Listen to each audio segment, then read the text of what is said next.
So there's been a push from progressives, Justice Democrats, Sunrise Movement for Joe Biden in his administration not to hire anyone who was working on Wall Street or has direct Wall Street ties. Very interesting, strained kind of pushback being reported out here by Politico. Let's go ahead and throw the tear sheet up. Okay, you ready for this?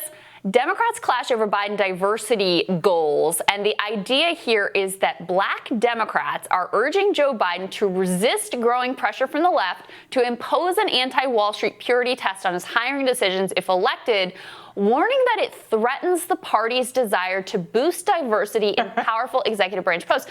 So basically what they're arguing here is that the only black Americans who could possibly serve in a Biden administration are corporate lobbyists and Wall Street, because all of black America works on Wall Street. That's the way that works, right? Of course. Or all of black America who is allowed into the elite class. Oh, I see. Really interesting. The quotes in here are incredible, so I'm going to read you a few. This one is from Gregory Meeks, a senior lawmaker on the House Financial Services Committee and a member of the Congressional Black Caucus. He says, "We've got to fix all the problems that were created, and we need all hands on deck.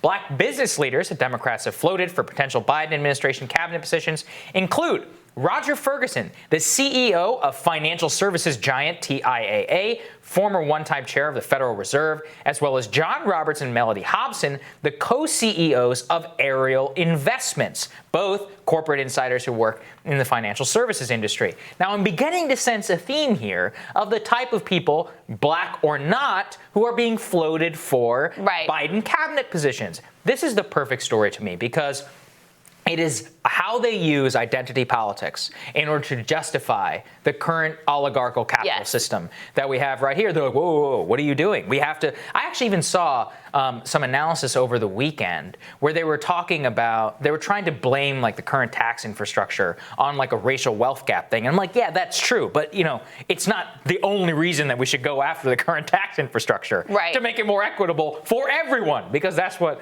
America is actually all about. And so really just the way that they are using this faux diversity crap in order to justify the fact that they just want to put these people right back into power is outrageous. Well, and it's insane to pretend like the goal of diversity and the goal of having people who aren't handmaidens to Wall Street and big business, those two things are in conflict. They're not at all. In fact, quite on the contrary. If you go to Wall Street, black Americans are dramatically underrepresented. So you have a much larger pool of non-Wall Street diverse faces if you wanted to elevate them in the administration. But as you put it, that would not be permissible because they may have, ideas about working people have power and all of those sorts of things. One of the interesting, there was an interesting kind of backlash to this article, by the way, but some of the new Democratic nominees, insurgent candidates, Jamal Bowman and Cori Bush. Let's throw Cori's tweet up there to start with.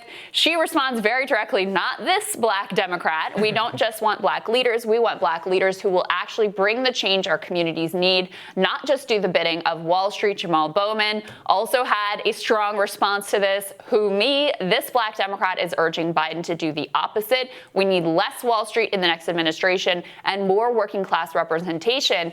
It strikes me that there's going to be a very interesting dynamic that I'm excited to see play out, frankly, next cycle when you have Cori Bush and Jamal Bowman in the House of Representatives.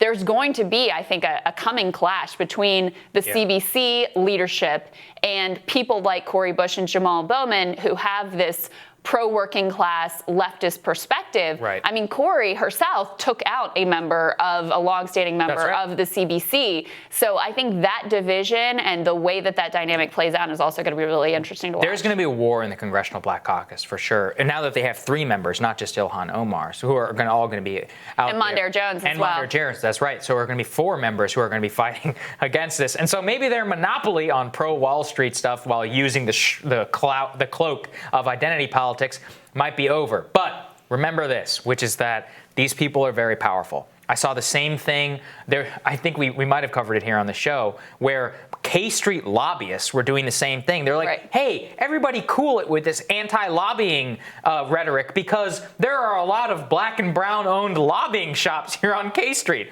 I'm like, Here's my equitable idea. Let's put you all out of business. All the lobbyists, all the special interest groups here who have corrupted our democracy, these are the people that need to go. Here's the other thing that struck me about this piece is it also kind of felt like the Biden administration trying out acceptable, acceptable ways of rejecting the demands of the progressive left to not have Wall Street's in their administration and sort of putting a progressive sheen on it, which is what identity politics is frequently used for. So this seemed to me like kind of a trial balloon of how can we reject this demand but pretend like we're really doing the progressive thing and being good allies here by rejecting this demand that I think if you asked Americans, like 80% of people would support keeping Wall Streeters out of your administration. Maybe 90%. Yeah, in the middle of all this thing, who wants Wall Street guys actually? Yeah, because we should also be clear. While progressive groups have asked for this, there is zero indication that the Biden administration is actually going to keep Wall Streeters out of their Given the transition team list, which we can cover, maybe sometime in the future, that's absolutely not the case. But there we go. Now we know at least who they are. Mayor Pete on that transition team. Everybody get excited. All right, more Rising for you after this.